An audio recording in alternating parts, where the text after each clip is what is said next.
Hello. In this session, I'm going to discuss the adaptive information processing model, which is the model upon which Francine Shapiro first developed EMDR.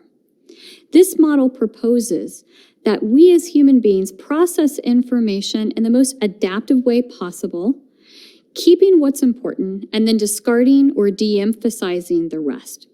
So to put this in the context of the neural networks, which we've been talking about, basically the model states that as we get new experiences with the world, those experiences are integrated into pre-existing networks if what they have to add is helpful.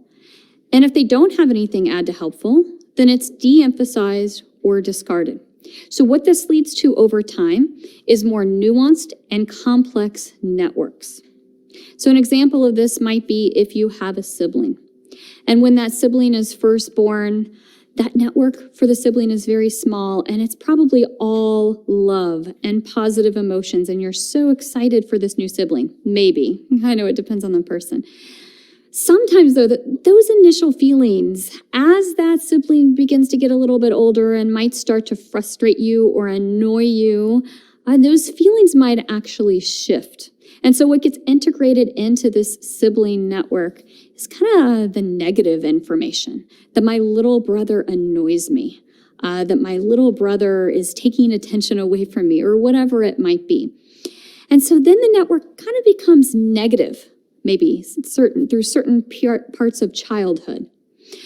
As we get older, though, our relationships with siblings might get a little more complex, where it has maybe the positive sides and the love, but then also some of the frustration and the annoyances. But what we get by adulthood is a more complex network where we come to see siblings as round characters or as full human beings who we can love, but also sometimes feel irritated with. So we have these more complex networks. And as we get older, we continue to just add in the pieces that are important. And over time, the pieces of the network that don't really apply to current day might be de-emphasized or let go of. So for instance, I think of my husband with his little brother, and he says that he still feels guilty about teasing his little brother. And if you ask his little brother about this, he doesn't have any negative feelings about this anymore. And that's because his experiences have been overwhelmingly positive with his brother, so it's overshadowed some of those negative elements. So the adaptive information processing model posits that we keep the information that's most relevant and most important, and we can let go of other pieces. So the idea is that we're always processing information in the most adaptive way possible. But keep in mind that what is best for survival is not always best for mental health. And these are two different things. These are two different things in the brain. When we experience something that is very stressful or traumatic, the brain really emphasizes survival and prioritizes it. And trauma oftentimes occurs when we feel this acute sense of threat or danger.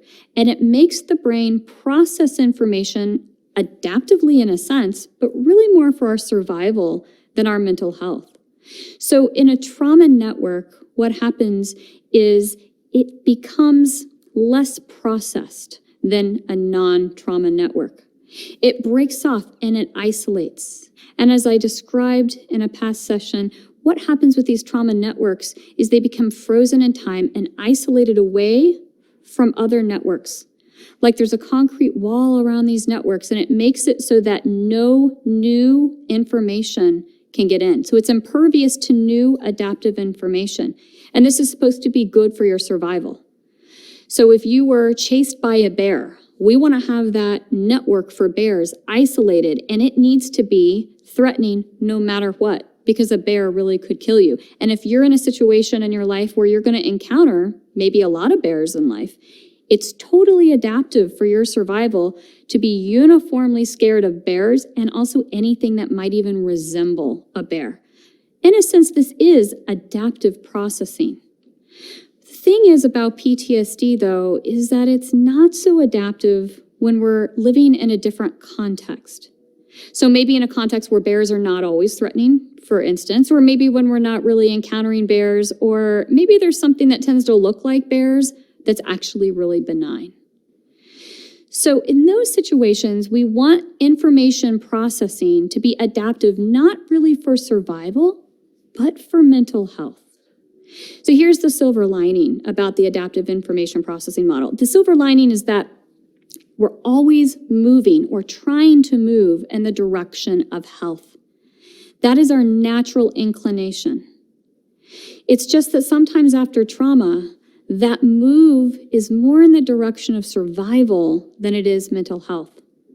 So I often tell my clients that you having these re-experiencing symptoms and avoidance symptoms, you being afraid of anything that reminds you of that trauma, that's not your brain being weak. That's actually your brain trying to protect you, and it's actually your brain trying to keep you safe from future threat. In a sense, the brain is doing its job. What we need to do, though, is tweak it so that instead of prioritizing survival, it starts to prioritize your mental health. And in order to do that, we're going to work on integrating those trauma networks in with more adaptive information.